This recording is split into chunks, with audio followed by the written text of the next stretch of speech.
রহমানির রহিম। উপস্থিত সংগ্রামী ছাত্র জনতা, উপস্থিত জুলাই গণ অভ্যুত্থানের শহীদ পরিবারের সদস্যবৃন্দ এবং উপস্থিত বিভিন্ন রাজনৈতিক দলের নেতৃবৃন্দ, সবাইকে সংগ্রামী সালাম এবং শুভেচ্ছা। আজকে এক ঐতিহাসিক মুহূর্তে আমরা অবস্থান করছি এখানে, এবং আজকে এই অবস্থান থেকে আমরা আমাদের যে নতুন রাজনৈতিক দল জাতীয় নাগরিক পার্টির ঘোষণা করেছি। প্রিয় বন্ধুগণ, আজকের এই মঞ্চে দাঁড়িয়ে আমরা কেবল সামনের কথা বলতে চাই। আমরা পিছনের ইতিহাস কে অতিক্রম করে একটি সামনের সম্ভাবনার বাংলাদেশের স্বপ্নের কথা বলতে চাই। সেই স্বপ্নের বাস্তবায়নের লক্ষ্যেই আজকে আমরা এখানে উপস্থিত হয়েছি। জুলাই গণ অভ্যুত্থানে ছাত্র জনতার মধ্য থেকে স্লোগান উঠেছিল, তুমি কে আমি কে, বিকল্প বিকল্প। আজকে সেই বিকল্পের জায়গা থেকে নতুন রাজনৈতিক দলের আত্মপ্রকাশ ঘটেছে। আমরা মনে করি বাংলাদেশে যে বিভাজনের রাজনীতি তৈরি করে বাংলাদেশের জনগণকে দুর্বল করে রেখেই রাষ্ট্রকে দুর্বল করে রাখার যে ষড়যন্ত্র তৈরি হয়েছিল, সেই ষড়যন্ত্র আমরা জুলাই গণ অভ্যুত্থানে সকলের ঐক্যের মাধ্যমে ভেঙে দিয়েছি। আমরা আজকের এই মঞ্চ থেকে শপথ করতে চাই যে বাংলাদেশকে আর কখনোই বিভাজিত করা যাবে না। বাংলাদেশে ভারতপন্থী পাকিস্তানপন্থী কোন রাজনৈতিক ঠাঁই হবে না। আমরা বাংলাদেশকে সামনে রেখে, বাংলাদেশের জনগণের স্বার্থকে সামনে রেখে সকলে ঐক্যবদ্ধভাবে রাজনীতি এবং রাষ্ট্র বিনির্মাণ করব। আজকের এই যে নতুন রাজনৈতিক দল জাতীয় নাগরিক পার্টির আত্মপ্রকাশ উপলক্ষে আমাদের যে আনুষ্ঠানিক বক্তব্য, যে সূচনা বক্তব্য, সেই বক্তব্য আমি লিখিত বক্তব্য আমি আপনাদের সামনে পাঠ করছি।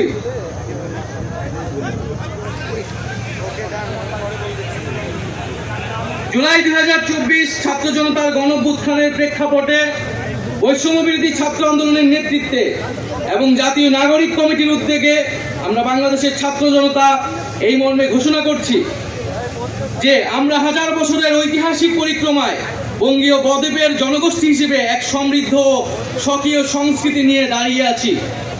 প্রায় 200 বছরের ব্রিটিশ ঔপনিবেশিক শাসনের বিরুদ্ধে দীর্ঘ লড়াইয়ের পর 1947 সালে পাকিস্তান রাষ্ট্রের পতন ঘটে।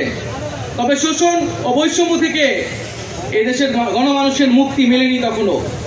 ফলে দীর্ঘ 23 বছরের সংগ্রামের ধারাবাহিকতায় 1971 সালে মহান মুক্তিযুদ্ধের মাধ্যমে লাখো শহীদের রক্তের বিনিময়ে স্বাধীন বাংলাদেশ রাষ্ট্রের জন্ম হয়।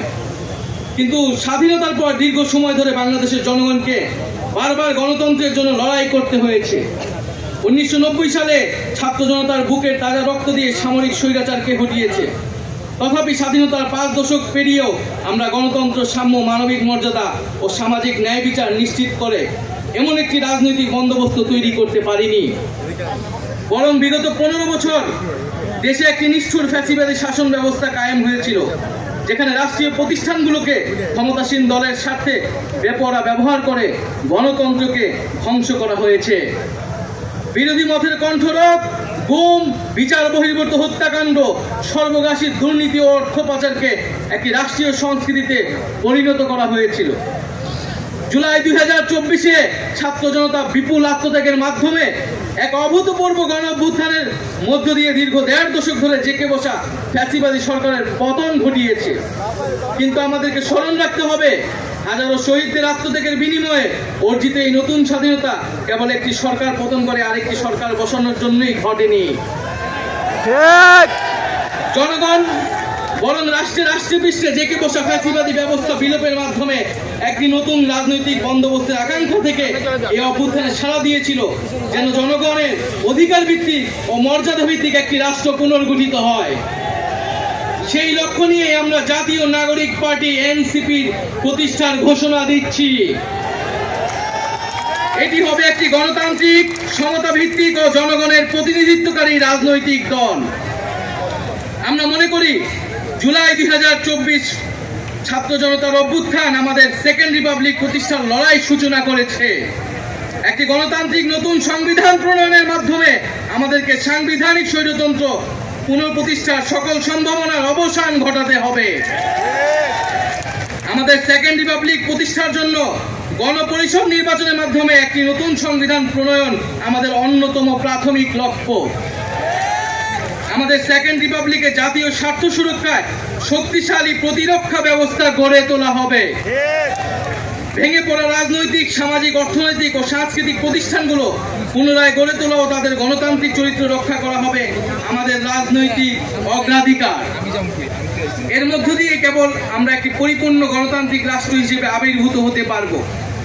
আমরা এমন একটি রাজনৈতিক সংস্কৃতির বিকাশ চাই যেখানে সমাজ ও রাষ্ট্রের সর্বস্তরে বিভেদের বদলে ঐক্য, প্রতিশোধের বদলে ন্যায় বিচার এবং পরিবারতন্ত্রের বদলে মেধা ও যোগ্যতার মানদণ্ড প্রতিষ্ঠিত হবে। আমাদের রাজনীতিতে দুর্নীতি ও স্বজনপ্রীতির কোনো স্থান হবে না। আমাদের সেকেন্ড রিপাবলিকের সমাজের পিছিয়ে পড়া জনগোষ্ঠীর কণ্ঠস্বরকে মূলধারায় তুলে আনা হবে। আমাদের রিপাবলিকের সাধারণ মানুষ, একমাত্র সাধারণ মানুষই হবে ক্ষমতার সর্বময় উৎস। তাদের সকল ধরনের গণতান্ত্রিক ও মৌলিক অধিকারের শক্তিশালী সুরক্ষাই হবে আমাদের রাজনীতির মূল মন্ত্র। আমরা রাষ্ট্রে বিদ্যমান জাতিগত, সামাজিক, লিঙ্গীয়, ধর্মীয় আর সাংস্কৃতিক মূল্যবোধ ও বৈচিত্র্য রক্ষার মাধ্যমে একটি বৈচিত্র্যপূর্ণ ও সমৃদ্ধ সমাজ বিনির্মাণ করতে চাই। আমাদের রিপাবলিক সকল নাগরিককে দারিদ্র্য, বৈষম্য, ক্ষমতার অপব্যবহার থেকে শক্তিশালী সুরক্ষা প্রদান করবে। আমাদের সেকেন্ড রিপাবলিকে বাংলাদেশের জনগোষ্ঠীর কোনো অংশকে অপরায়ণ করা হবে না, বরং রাষ্ট্রের প্রতিটি নাগরিককে সমান গুরুত্ব প্রদান ও সর্বোচ্চ সবার নিরাপত্তা নিশ্চিত করা হবে। অর্থনীতিতে আমরা কৃষি, সেবা, উৎপাদন খাতে যথাযথ সমন্বয়ের মাধ্যমে এমন একটি জাতীয় অর্থনীতি গড়ে তুলতে চাই যেটি হবে স্বনির্ভর, আয় বৈষম্যহীন ও প্রাণ প্রকৃতি পরিবেশের প্রতি সংবেদনশীল। আমাদের অর্থনীতিতে সম্পদ একটি নির্দিষ্ট গোষ্ঠীর হাতে পুঞ্জীভূত হবে না, বরং সম্পদের সুষম পুনর্বণ্টন হবে আমাদের অর্থনীতির মূল মন্ত্র। আমরা বেসরকারি খাতের সিন্ডিকেট ও গোষ্ঠী স্বার্থ নিয়ন্ত্রণে দৃঢ় পদক্ষেপ গ্রহণের মাধ্যমে ভোক্তা ও জনস্বার্থ সংরক্ষণ করব। অর্থনৈতিক অগ্রগতির মাধ্যমে এই অঞ্চলের একটি শক্তিশালী রাষ্ট্র হিসেবে মাথা উঁচু করে দাঁড়াতে আমরা আঞ্চলিক সহযোগিতা ও আন্তর্জাতিক অংশীদারিত্ব নিশ্চিত করব এবং বিজ্ঞান ও প্রযুক্তি খাতে জোর দিয়ে উদ্ভাবনী সংস্কৃতি গড়ে তোলার মাধ্যমে একটি টেকসই আধুনিক অর্থনীতি গড়ে তুলব। পরিশেষে আমরা একটি ন্যায্যতা ও সমতা ভিত্তিক সমাজ প্রতিষ্ঠায় আমাদের সংকল্প আবারও পুনর্ব্যক্ত করতে চাই। আমরা দৃঢ়ভাবে বিশ্বাস করি জুলাই 2024 গণ অভ্যুত্থান কেবল একটি ফ্যাসিবাদী শাসনের বিরুদ্ধে বিজয় নয়, এটি আমাদের ভবিষ্যৎ নির্মাণেরও শপথ। চলুন আমরা একসঙ্গে হাতে হাত রেখে এমন একটি বাংলাদেশ গড়ে তুলি যেখানে প্রতিটি নাগরিকের কণ্ঠস্বর প্রতিনিধিত্ব হবে, যেখানে ন্যায় প্রতিষ্ঠা, মানুষের অধিকারের সংগ্রামী হবে রাজনীতির অন্যতম লক্ষ্য, যেখানে সাম্য ও মানবিক মর্যাদা হবে রাষ্ট্রের ভিত্তি। এখনই সময় নতুন স্বপ্ন দেখার, নতুন পথ চলার এবং একটি নতুন বাংলাদেশ গড়ার। এই নতুন বাংলাদেশ গড়ায় আমরা সবাই প্রত্যেকে যার যার অবস্থান থেকে শপথ করি, ঐক্যবদ্ধ হই এবং আমাদের কাঙ্ক্ষিত সেকেন্ড রিপাবলিক প্রতিষ্ঠার লড়াইয়ে দৃঢ় চিত্তে এগিয়ে যাই। আমাদের দেশ, আমাদের অধিকার, আমাদের ভবিষ্যৎ, আমাদের সেকেন্ড রিপাবলিক অধরা কোনো স্বপ্ন নয়, এটি আমাদের আজকের দিনের সামনের বাংলাদেশের প্রতিজ্ঞা। আমরা কি সবাই প্রতিজ্ঞা করছি আমরা সেকেন্ড রিপাবলিক গড়ব? এই ইনকিলাব ইনকিলাব ইনকিলাব ইনকিলাব, ক্ষমতা না জনতা, ইয়া প্রশ্ন সংগ্রাম, দালালি না রাজপথ, ক্ষমতা না জনতা, ইয়া প্রশ্ন সংগ্রাম, দালালি না রাজপথ। আজকে যারা বিভিন্ন রাজনৈতিক দলের নেতৃবৃন্দ এসেছেন তাদেরকে আন্তরিকভাবে ধন্যবাদ জানাচ্ছি যে সকল কূটনৈতিক বৃন্দ এবং সুশীল সমাজের বৃন্দ, শহীদ পরিবারের সদস্য বৃন্দ, সারা দেশ থেকে আগত ছাত্র জনতা সকলকে ধন্যবাদ জানাচ্ছি।